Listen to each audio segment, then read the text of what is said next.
Hey, Michigan Maniacs. This is the Michigan Maniac Podcast, and I am your host, Adam Brewer. This is the big game pregame, the game.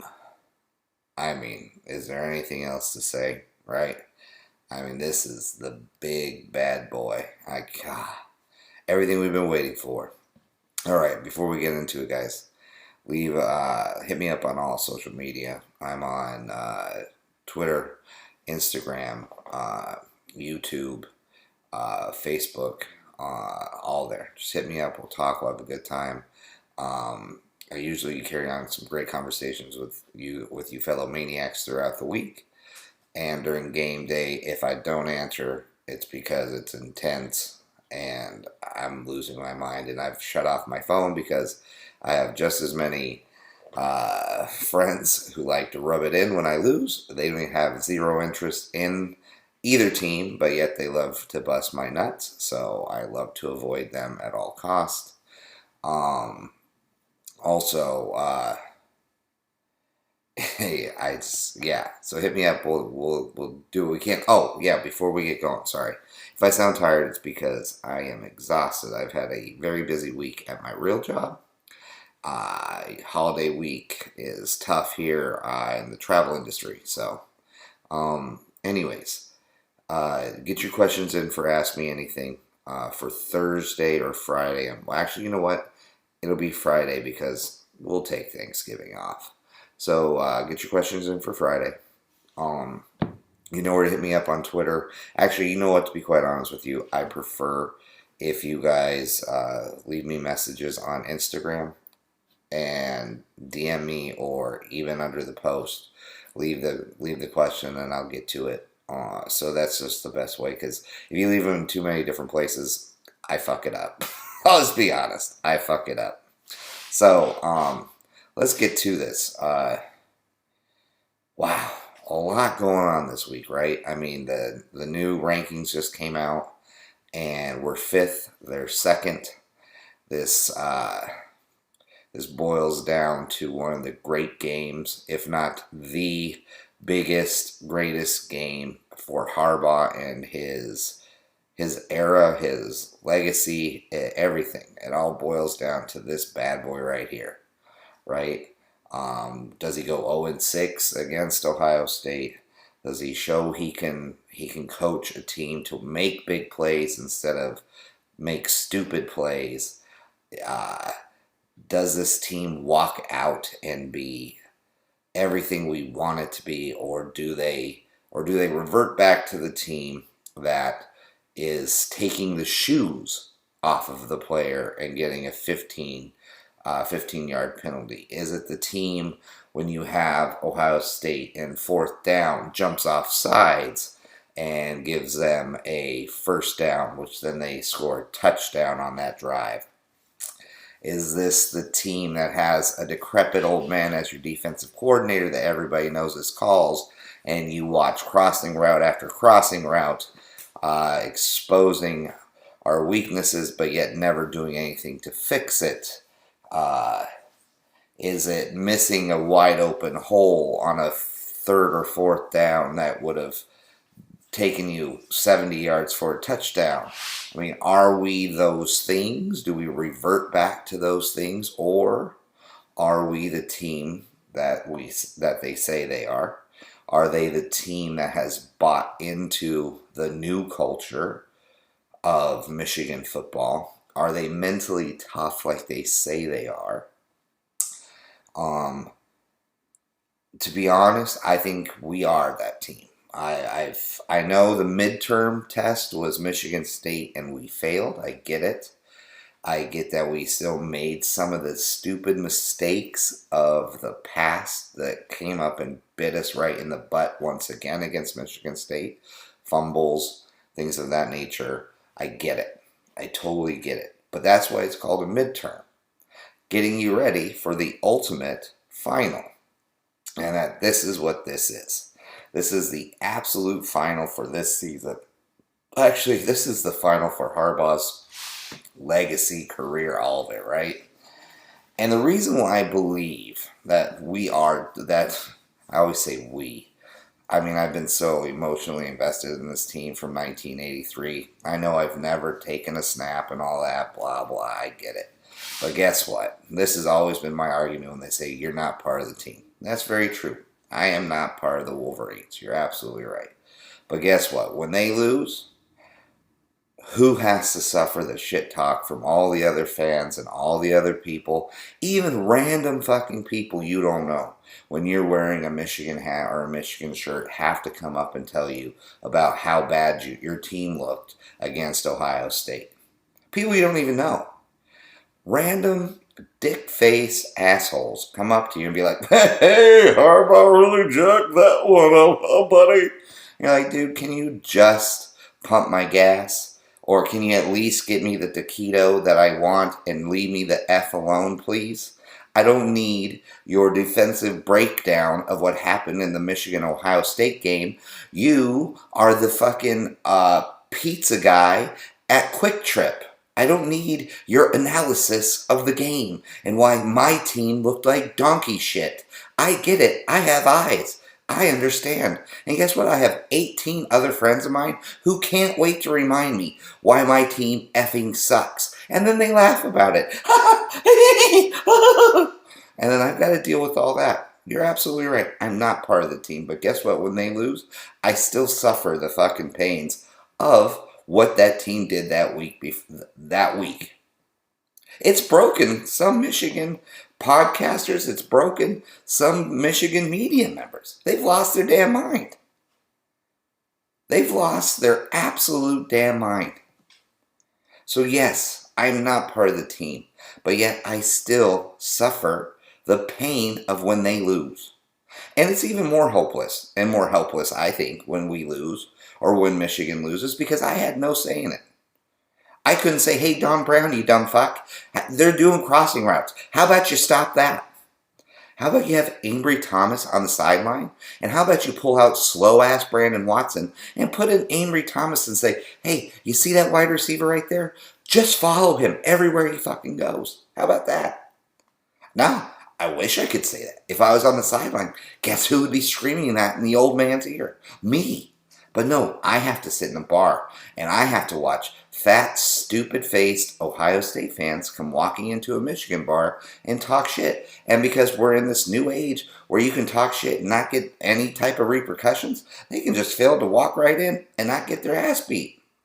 Because I take some massive nuts to walk into an opposing enemy bar and start smack-talking. Like, it's crazy to me. Of course, I don't believe in violence, but when we're down 60,000 to 4, I'm not really into why this fat-faced bitch is trying to tell me why Michigan sucks. I'm just not into it. I'll be quite honest with you. I really don't care. And when she's mispronouncing names like Harbaugh and she's calling him Harby, I had this woman who looked like she must have been allergic to air because she was quite puffy. And she wanted then to proceed to tell me why her skirt looked like it was cutting off her circulation, or why I could hear the button on her skirt screaming for dear life as it was trying to hold her gigantic ass in that fucking skirt without popping across the room and killing somebody. I didn't have to answer any of those questions. I didn't get to ask any of those questions. But she had to tell me why Danny Brown, yes, right, Danny Brown, Don Brown is who she's talking about, why Danny Brown is an awful defensive coordinator. I had to suffer that. And that's because Michigan didn't show up. That's why I get like this. That's why. Yes, I am not an official Wolverine or a part of the organization. But we all still suffer the pain of that loss, of those losses. So I'm going to say we. Because if I have to suffer the loss, then I'm a part of it, god dang it. And that's just how it's going to be. Anyways, I'll get back to what I was trying to say if I can remember. But the reason why I believe this team is different, and I know why it's different, to be honest with you. In 2018 and 2019, and I would even say from the start of 2016, I mean, as far as what, you know what, we'll just stick with 2018, 2019. We had players that wanted to be pros, but didn't want to be Wolverines, right?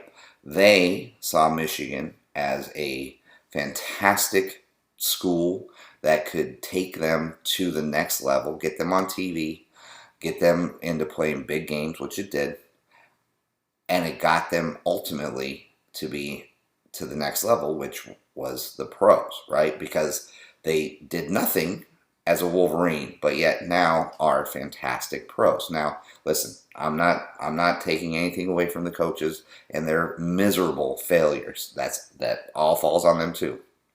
But we had kids who wanted to be pros. They didn't want to be Wolverines. I think now the culture is so strong and the culture is turning because we have kids now who want to be Wolverines first, pros later, right? They like, just think of Aiden Hutchinson. Aiden Hutchinson, from the time he was a little boy, and I know we've all heard this, so I'm not shedding any new light on it, but from the time he was a little boy and he wrote goals in his room, in his house, and he put them on the wall or whatever the story goes, right? It was about being a Wolverine. It wasn't about being a professional athlete. It was about being a Wolverine. Josh Ross, God bless his soul, loves being a Wolverine. It runs in his family. It's who he is. You know, when you hear Mike Sainristil talk about his teammates and his coach, he loves to be a Wolverine. He isn't talking about just being a professional. They want to be Wolverines. They love being Wolverines. They embrace it. They know what it means to be a Wolverine. And that's why I really believe this year has a chance to be much, much different than every other year we have faced this fucking juggernaut of a team. Is because these men, these young men, want to be on that field. They want to represent the winged helmet. Not because it gets them to the next level, but because that's what they want to be. That's what they are striving to be, is the best Wolverine team that they've had. Their legacy at Michigan means more to them than what their legacy or their draft position will be in the pros. That's why I think this has a chance to be the best, one of the best Wolverines, or the foundation in which we build a dynasty from, right? Because this team has really laid a foundation in which every other team from there on out knows and believes and has the expectation of, this is what we do. This is who we are.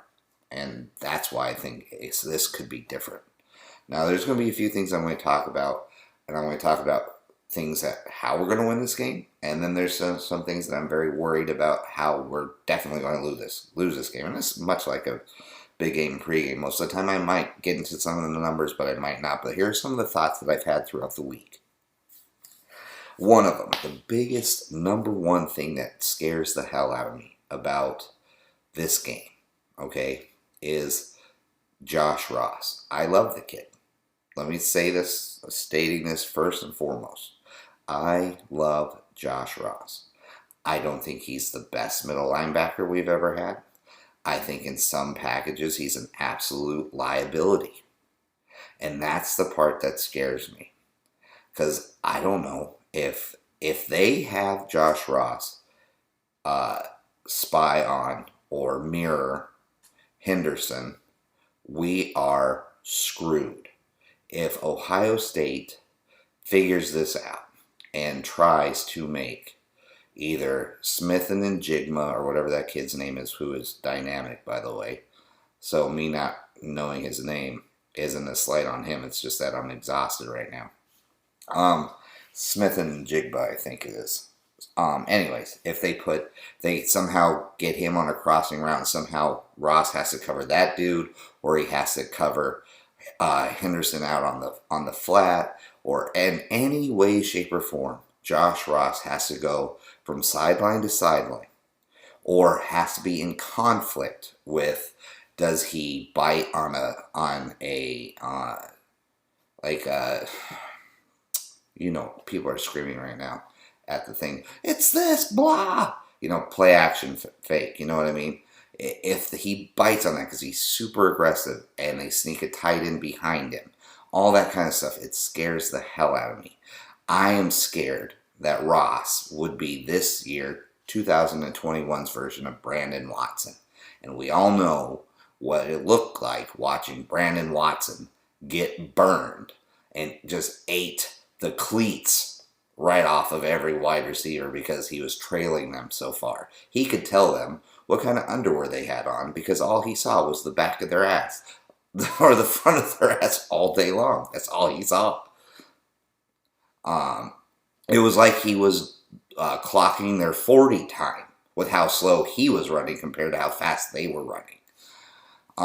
Still in the pros somehow. Don't get it. That's one of the things that worries me to death, right? Positive thing that I think that it has to be an imperative. This absolutely has to happen. If we have any chance whatsoever to win this game, Ojabo and Hutchinson have to dominate the line of scrimmage. They have to. And the one way they do that to make their lives a little bit easier is Hutchinson or Mozzie Smith or Chris Jenkins or whoever they put, the Jeter, whoever they have in the middle has to create some type of, he has to get in the backfield. They have to be able to create some bubble breaking, like absolute just drive in the middle to make Stroud not step up and have to move left or right, causing it Ojabo and Hutchinson to be able to get to him. But if he can just step up into the pocket, and that usually allows, and because they're so fast, a lot of the time you'll see Hutchinson go too deep on getting around a tackle. And those offensive tackles are really good for Ohio State. So that'll cause more protection, or a little too, like, even if it's just a second more for Stroud to see a wide receiver and put it right in their hands, it could happen.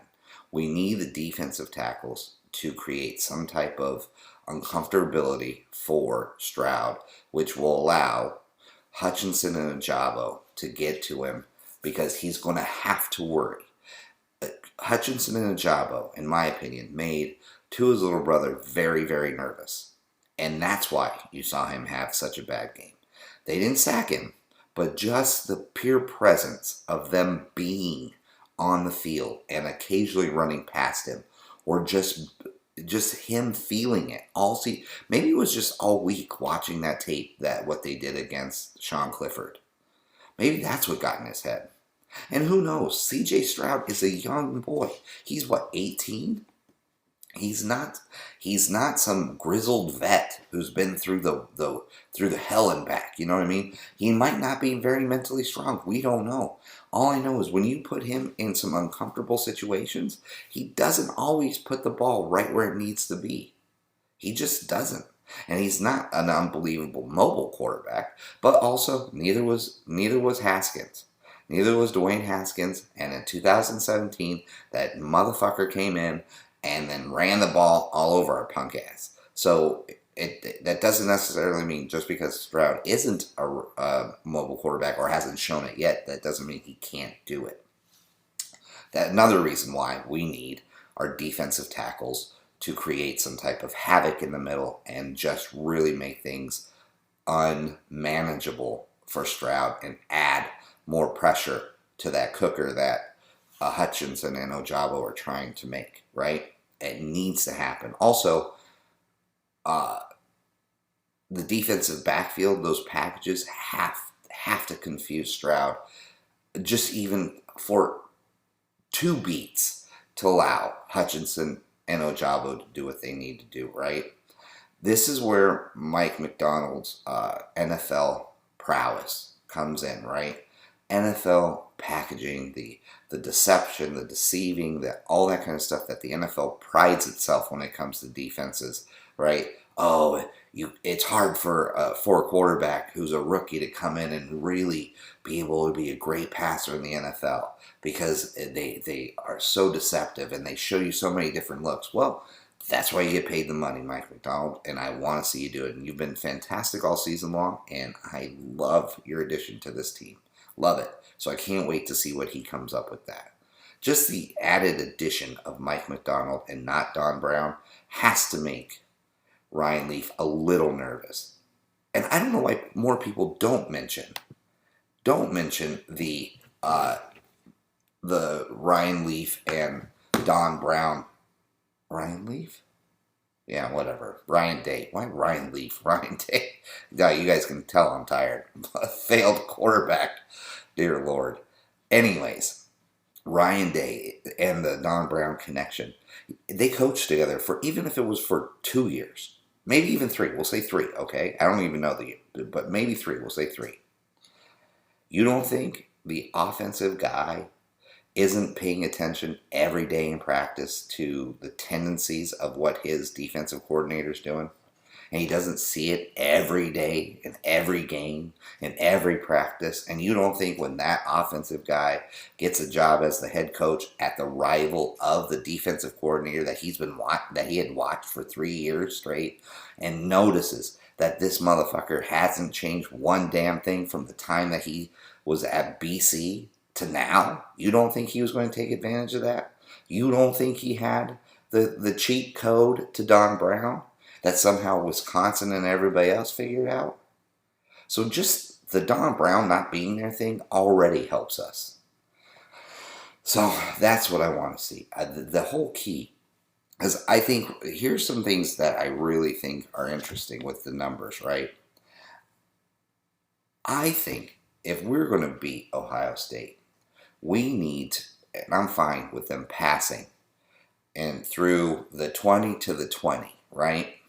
Fine with me. Pass, do everything that you want to. If you want to get down to the 20 in one pass or two passes, fine. But when you get to that red zone, it's an absolute stranglehold on that red zone by our defense. That's what Penn State did. Ohio State moved the ball fairly well up and down the field. But once they got to the red zone, they got strangled out. They had to settle for field goals. I think they had to kick 4 field goals in that game. Or was that the Nebraska game? It's one of them. But both those defenses were able to shut down Ohio State in the first half, which Ohio State's very, very dynamic and very explosive in the first half. They were able to do that, and they were able to strangle them out and force them to kick field goals. Do that, and the passing game's not going to worry me so much because our pass defense is actually very good. Our pass defense is 8th in the nation. 8th in the nation. However, our rush defense is 25th in the nation. And how did we fail the midterm against Michigan State? Well, we allowed a dude to run for 197 and 5 touchdowns. That's what lost us the game. We shut down Michigan State's passing game. Effectively, I mean, I don't know what game if you argue with that, I don't know what game you've been watching. I mean, we shut down their passing game. I don't think they had one wide receiver over 100 yards. And I don't know if their quarterback even threw for over 200 yards, to be honest. I don't think he did. But when you allow 197 and 5 touchdowns, that's what killed us. And guess who Ohio State has? They have maybe the second best running back in the Big Ten. Now, obviously, I think Haskins is one of the best running backs in the Big Ten. But, I mean, if you look at just straight numbers and just game-breaking ability, Henderson's right up there, right? And all year, we've had a very hard time slowing down the run, especially when it comes to in the middle, right? We have a hard time. Our linebackers don't fill holes very well. They try to do everybody else's job. They don't do their own. And that's because most of them are young linebackers, and they get excited and they do. They've gotten better, but still, that was what cost us, right? Walker's ability to break, to cut back, to find the small hole, to be able to go one way, work it back the other way, and then make a big run out of it, which is amazing, which I don't think Henderson has. Henderson is one of those guys who has that speed that can hit the corner and he's gone, right? He is fast and strong. I've not seen, now listen, I haven't watched every Ohio State game, but I don't think Henderson has that cutback ability that Walker has, right?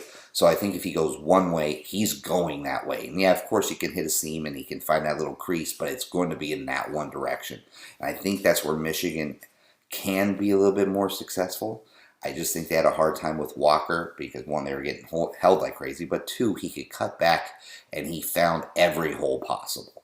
That's why gap responsibility by the linebackers is huge. And the defensive tackles need to have a huge game as well in stopping any of those holes. That's what's really going to be the key, is how our defensive line and linebackers stop the run. Because I really do believe that our pass rush will confuse and scare Stroud. But if we don't stop the run, we are fucked. It's over for us. If we can't stop the run, it's not going to be a 38-33 loss or 37-33 loss like it was to Michigan State.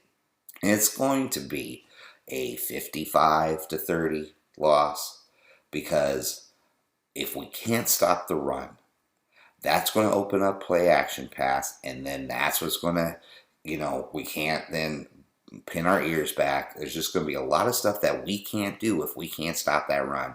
And if we can't stop the run, that only helps CJ Stroud to be stronger, to get more confidence and sit back there and then pick us apart. So the run is absolutely key, because I think that helps. Like I said, it just helps everything. But it's not all for naught. I really think we have a great chance. There's a few things that they haven't considered, Ohio State. This is probably the best passing team, may I say, next to, well, Purdue's pretty freaking good, right? But Michigan State, pretty decent, but a better running team than a passing team overall. But Ohio State's pass defense, my fault, is 94th in the nation. Their pass defense is 94th in the nation. They have 252 yards passing, which I think plays right into what we need to get done, especially now that we have the added dimension of Donovan Edwards, right? That alone is just helping us. Like I said in the last episode, our wide receivers are getting better and better as each week goes on. The only thing that worries me in that wide receiving core is, what's Cornelius Johnson's headspace? Is he going to make a key drop? Is he going to catch what he needs to catch? I mean, I don't know. But which one's going to show up, right? Which one is going to show up and be the dynamic one this week, right? Because everyone seems to pick each week when they're going to, Roman Wilson, Nebraska. Then you had Cornelius Johnson, I think, Western Michigan, and you had Andrew Anthony, Michigan State, Donovan Edwards, Maryland, Eric All, Penn State. Like, the wide receiving / tight end groups there, really, they start to shine. Each person picks one game when who's going to be this one this week, right? I think it may sound crazy, but I think I think Cade has another big passing day. I think you see Cade throw for over 300 yards in this game. 94th. I mean, Michigan State was 120th. So if you can have a decent running game that has to slow down Ohio State's pass rush and take the running game seriously, which, I mean, with Haskins healthy, Donovan Edwards finally healthy, and hopefully a healthy Blake Corum, you have to take our running game serious. And if they have to respect the running game, that helps us immediately with the passing game. And that's where they can be exposed. Their run defense, however, 10th in the nation. Pretty good. I got to give it to them. They only allow 103 yards rushing per game. But I really do think If we can be successful against Wisconsin's defense, we can do it against Ohio State. They have a dynamic offense, but overall their defense is okay. I mean, their total defense, they're 43rd in the nation. Michigan's the 6th. Ohio State's pass offense, or actually Ohio State's offense, hasn't played a great defense like that outside of, what, Penn State? Penn State was pretty good, but they weren't in the top 10, I don't think. We're 6th in the nation as a total defense. So it's not like this is a given that they're just going to pass all over us. Yeah, Michigan State stinks. They had 122nd pass defense in the nation. That's how they got fucking ran out of the building. So if we can stop the run, get to CJ Stroud, you don't have to worry about those wide receivers. You just don't, because like I've said before, if the quarterback is unhappy and the quarterback is scared and the quarterback is nervous and he's a little jumpy and he's off his spot, guess who he's not throwing great passes to? Unbelievable wide receivers. And if he's 1 second late, DJ Turner can pick it off.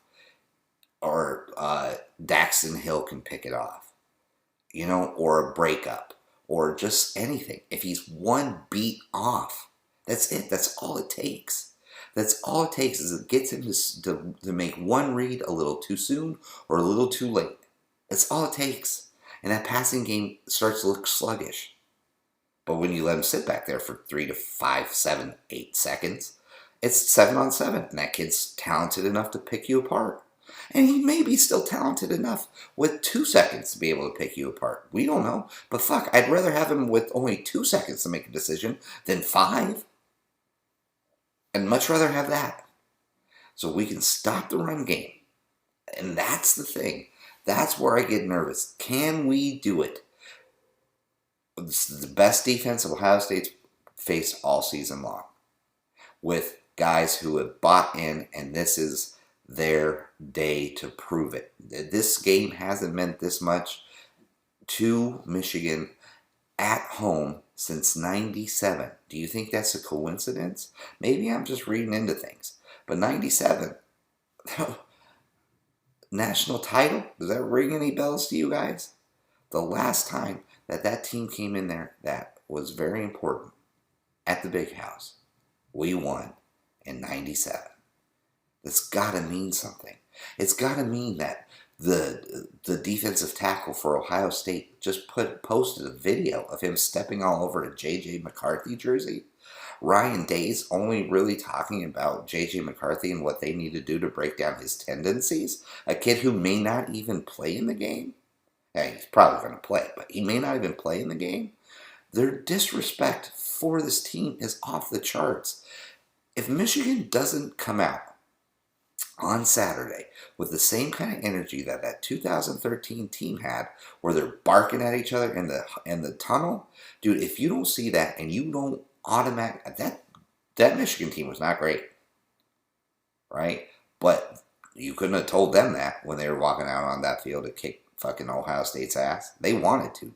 I want a Jake Long type of attitude. I want those guys barking in the tunnel. That's our tunnel. That's our field. They need to come in there, because here's a little secret.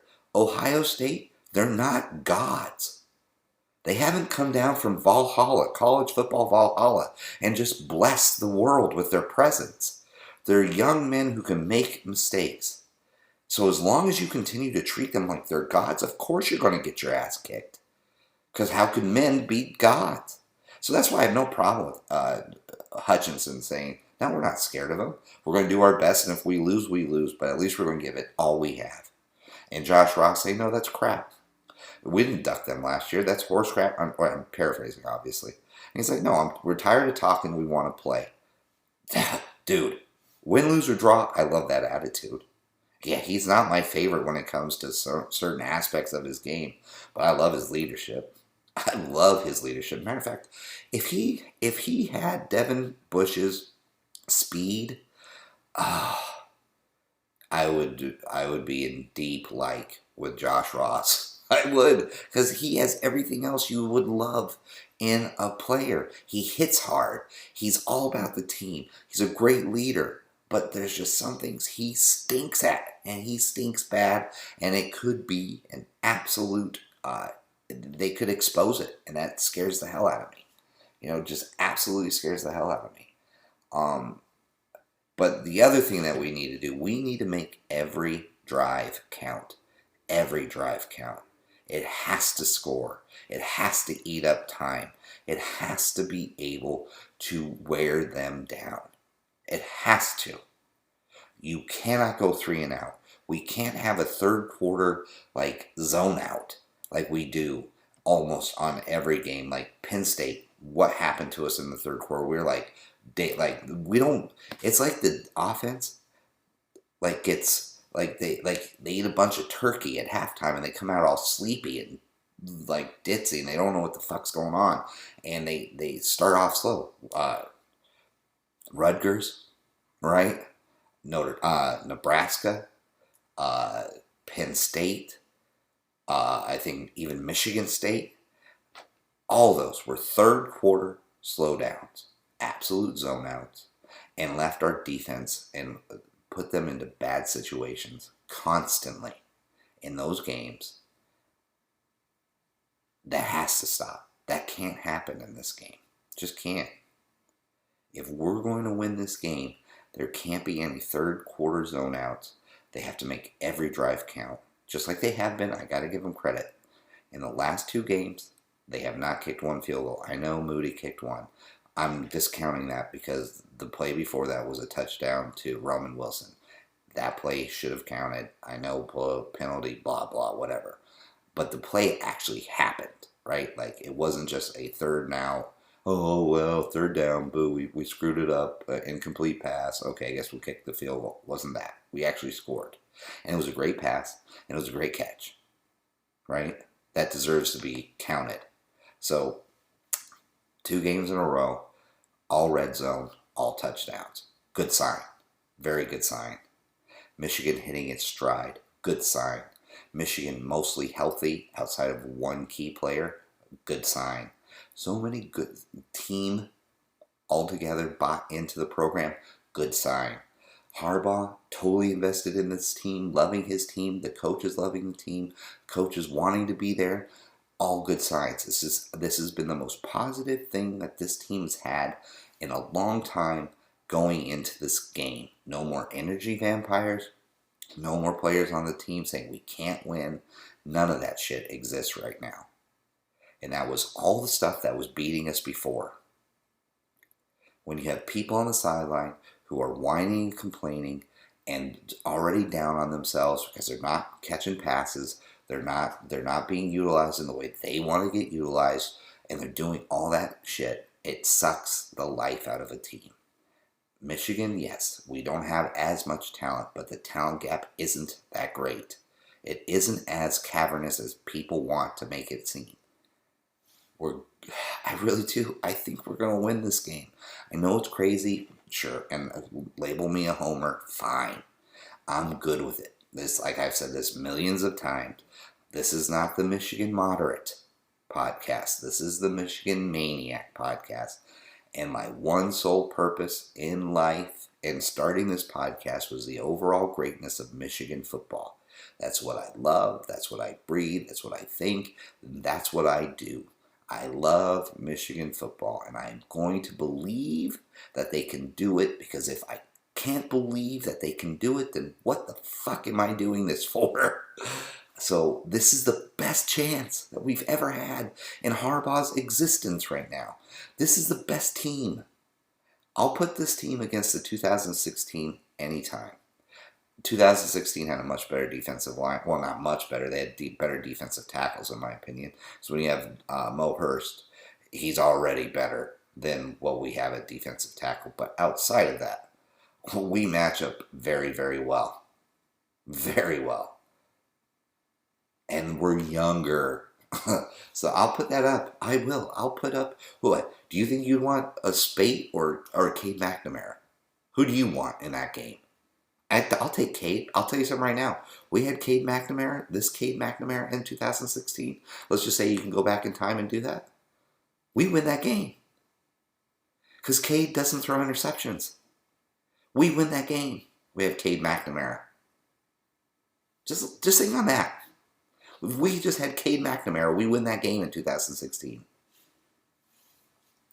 Running backs, who are you taking? Davion Smith or frickin' Haskins? I know who I'm taking. Davion Smith, Ty Isaac, or Corum, Haskins, and Donovan Edwards. Who are you taking? Wide receiving core? With the way they're starting to turn it on now? Slight edge to us in 2016. Slight edge on 2016. Tight ends, Jake Butt. I'll take Jake Butt. They got us on that one. Offensive line, I'll take our offensive line right now. I'll take our offensive line. At the very most, it's a push. Defensive tackles, they got us. Defensive ends, I'm sorry. We have 2 defensive ends right now who have 10 sacks each. I know how great Taco Charlton was. Yeah, sure. I get it. We had a great defensive line. Not as good as this one. They have defensive ends. We got them. Defensive tackles, they got us. Linebackers, yeah, Josh Ross isn't my favorite, but I like this linebacking core. Well, I'll give 2016 linebacking core. I'll give them that. Cornerbacks, Channing Sterling, Jordan Lewis. Okay, I'll give them that. But on a slight edge. They're not vastly better. I think DJ Turner is going to be as good as Jordan Lewis coming up, and I think Vincent Gray, like I've said, he's just a more physical Channing Stribling. And our safeties? Oh, then what? Where do you want to put Daxton Hill in that? So it's a slight edge in the cornerback room, but it's not overwhelming, you know. And then the safeties, we have better safeties, I think, than we did in 2016. I'd have to look that up, but I think Josh Metels was a part of that. I know he was not as good as B. Hawkins. So yeah, I'm up for this game. We should be fucking crazy up for this game. This is one of the best chances we've had to beat this team in a decade. Yes, it'll be crushing if we lose. And yes, this game can get out of hand if we don't show up. Yes, all those things are very possible. Absolutely. And yes, we can even play the best perfect game possible and still lose. Yes, all that's possible. But guess what else is possible? We can win this fucking game. That's what's possible. That's also what's possible. They're not gods. They're not. CJ Stroud isn't even Justin Fields. That's it. So if this team believes, we need to believe. And so help me God. Michigan as a university, if the fan base doesn't show up, pull their tickets. If they sell their tickets to Ohio State fans, find out who did it and pull their fucking tickets. Because if you can't get up for this game and you can't show up for this game, why are you a fan? Why are you wasting the money on the season tickets if you're not going to show up when the team needs you the most? I don't think that's going to be a problem because when the Maze Out was this year, they showed up. So I really think the Big House is going to be fucking rocking. That's it, guys. I think I'm players of the game. I'm just going to make this really easy. I'm going to go with Hutchinson, and I'm going to go with Cade. Cade McNamara is going to show up. He's going to play out. That's just what he does. Look back. I think I might have been I don't want to take credit because I don't think it's that amazing. I think anybody with half a brain would have figured it out. But Cade McNamara shows up and plays big in big games. He just does. Wisconsin. God, I'm tired. Wisconsin, Nebraska, Penn State, Michigan State. Shows up. So, this is it. Hutchinson, Cade McNamara. Michigan wins 38-31. And one hell of a game. And one doozy of a game. And crazy, oh my God, I can't believe this happened. Probably would never happen in a million years because the science just doesn't back it. Or body science doesn't back it. Ronnie Bell comes out of nowhere. Starts the game. Ronnie Bell. Ain't gonna happen, but still. How crazy would that be if I called that, right? That would be a bonko nuts. But I just thought I'd throw it out there. Hey, what the hell? Alright, guys. I gotta get out of here. It's fucking 10:30 where I'm at. And I gotta go to work tomorrow. So guys, listen, it is great to be a Michigan Wolverine, and it's even going to be better when we win this Saturday. God, I can't wait. I can't wait. Whatever, win, lose, or draw, I can't wait for this game to happen. Guys, it's great to be a Michigan Wolverine, and always and forever, guys, go blue.